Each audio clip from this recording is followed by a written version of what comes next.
नमस्कार दोस्तों, मेरा नाम राकेश नंदी, मैं फाइनेंशियल कंसल्टेंट और बिजनेस कोच। दोस्तों, होम लोन सब्सिडी के बारे में बहुत सारी क्वेरीज मेरे पास आ रही है। कुछ लोगों ने कहा कि हमने होम लोन के लिए अप्लाई कर दिया है, हमें सब्सिडी कैसे मिलेगी। कुछ लोगों ने कहा है कि सब्सिडी के क्राइटेरिया क्या क्या है, और कुछ लोगों ने कहा कि दोस्तों हमें होम लोन की सब्सिडी मिल चुकी है लेकिन फिर भी अब गवर्नमेंट है उसका रिफंड मांग रही है। तो दोस्तों यही सारे टॉपिक है मैं इस वीडियो में कवर करने वाला हूं। दोस्तों पूरी जानकारी के लिए मेरा वीडियो शुरू से आखिर तक ध्यान से देखिएगा। फाइनेंस से रिलेटेड ऐसी ही अपडेटेड इंफॉर्मेशन के लिए दोस्तों बेल आइकन दबाइए, और ताकि आपको रेगुलर इसकी इंफॉर्मेशन है और अपडेशन है मिलता रहे। तो दोस्तों शुरू करता हूं आज का वीडियो। दोस्तों मैं शुरुआत करूंगा आपको CLSS क्या है, क्रेडिट लिंक सब्सिडी स्कीम। ये प्रधानमंत्री आवास योजना के साथ कनेक्टेड है, ऐसे बहुत लोगों को कंफ्यूजन है। तो मैं आपको ये बताना चाहूंगा कि दोस्तों अगर आप बिल्डर के पास से मकान परचेज कर रहे हैं या रीसेल में मकान ले रहे हैं सेकंड ओनर में किसी बायर के पास से, तो अभी दोस्तों आपको सब्सिडी का लाभ है वो मिल सकता है। तो बस मैं यही कहना चाहता हूं, कुछ लोगों को कंफ्यूजन है कि प्रधानमंत्री आवास योजना के साथ ही ये सब्सिडी है वो लिंक है, तो इन्हें प्रधानमंत्री आवास योजना में ही मकान लेना पड़ेगा। तो मैं दोस्तों आपको इसका थोड़ा सा और गहराई में आपको अपडेट करना चाहता हूं कि प्रधानमंत्री आवास योजना है, इसमें टोटल 3 कैटेगरीज है। EWS इकोनॉमिकली वीकर सेक्शन के लिए, जो श्रमिक है, रोजगार का वर्ग है, उनके लिए ये सेक्शन है। दूसरा सेक्शन आता है LIG का, लोअर इनकम ग्रुप का। तो ये भी है जो लोअर मिडिल क्लास का ग्रुप है उनके लिए प्रधानमंत्री आवास योजना में ये सेक्शन रखा हुआ है। अच्छा, तीसरा जो ग्रुप है वो है MIG 1 और 2, ये दोनों इसमें शामिल हो जाते हैं मिडिल इनकम ग्रुप के लिए। जो मिडिल क्लास के लिए जो आवास योजना है वो इनका लाभ उठा सकते हैं। दोस्तों इसके अलावा भी अगर आप किसी बिल्डर के पास से फ्रेश मकान परचेज कर रहे हैं दोस्तों, तो भी आपको इसका लाभ मिल सकता है। यहां तक कि अगर आप सेकंड में मकान है वो परचेज कर रहे हैं दोस्तों, तो भी आपको इसका लाभ मिल पाएगा। तो ये कैसे मिलेगा, इसके क्राइटेरिया क्या क्या है, ये मैं आपको नेक्स्ट पॉइंट में बता रहा हूं। देखिए, आप क्राइटेरिया की अगर बात करते हैं तो इसके मेन 3 क्राइटेरिया है, वो आप ध्यान में रख के चलिए। आप बहुत सारे अलग अलग जगह पे अलग अलग आर्टिकल में अलग अलग चीजें पढ़ेंगे, बहुत सारी जगह पे वेबसाइट के आपको अलग अलग इंफॉर्मेशन मिलेगी, लेकिन ये सारे में कंफ्यूज होने से बजाय आप मेन 3 पॉइंट को ध्यान रखिए। देखिए, मेरी खुद की भी लोन एडवाइजरी है दोस्तों, मेरा खुद का 10 साल से इसका कामकाज है, और मैंने पर्सनली बहुत सारे लोगों को ये होम लोन है वो दिलवाई हुई है, और सब्सिडी का लाभ भी उनको मिला हुआ है। तो ये मेरा ऑब्जर्वेशन है, मेरा प्रैक्टिकल नॉलेज से मैं आपको बता रहा हूं। दोस्तों आपको सिर्फ 3 क्राइटेरिया ध्यान में रखने हैं। सबसे पहली बात, आपका मकान का दस्तावेज वैल्यू है, सेल डीड की वैल्यू, ये 6 लाख से 36 लाख के बीच में रखिए, वहां तक होनी चाहिए, तो आप स्ट्रॉन्ग कैंडिडेट हो जाते हैं सब्सिडी के लिए। दूसरा पॉइंट देखिए दोस्तों, ध्यान में रखिएगा, इसका लॉजिक है कि गवर्नमेंट सब्सिडी की जो स्कीम है वो फैमिली के लिए इंट्रोड्यूस कर रही है। समझिए, फैमिली के इंट्रोड्यूस कर रही है, इसका मतलब है कि कोई ना कोई लेडीज है एज ए को एप्लीकेंट आपके होम लोन के स्ट्रक्चर में और दस्तावेज में शामिल होने चाहिए।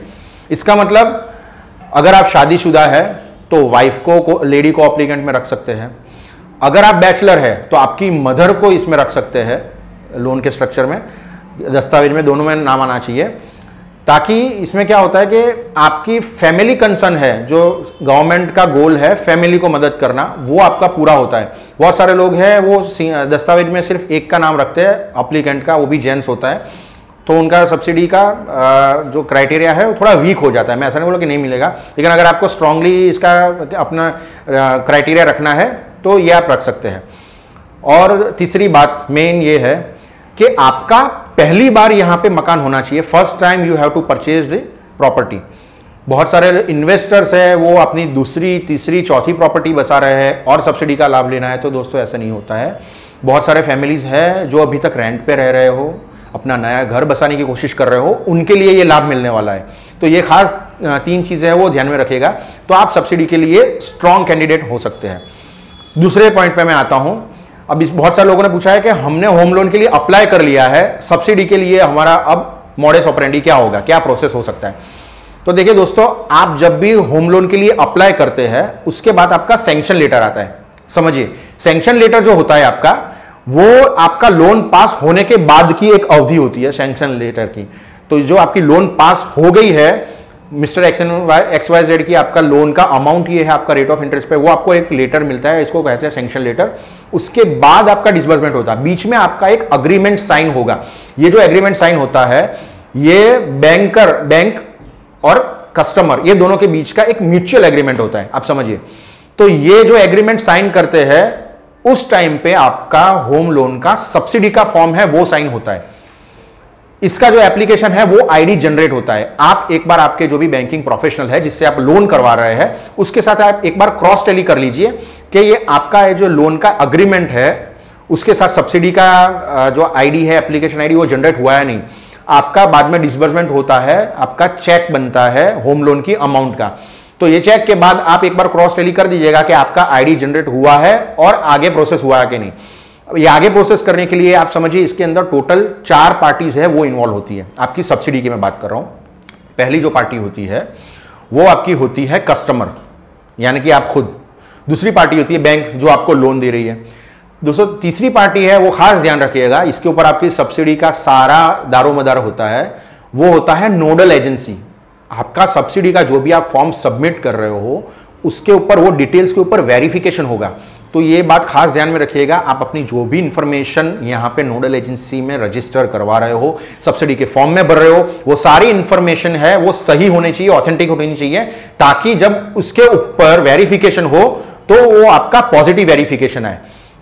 और बाद में ये वेरिफिकेशन का रिपोर्ट है वो गवर्नमेंट के पास आता है, जो चौथी पार्टी है सेंट्रल गवर्नमेंट के पास। सेंट्रल गवर्नमेंट आपका पॉजिटिव वेरिफिकेशन है वो ऑथेंटिकेट करने के बाद आपके अकाउंट में पैसे ट्रांसफर करती है।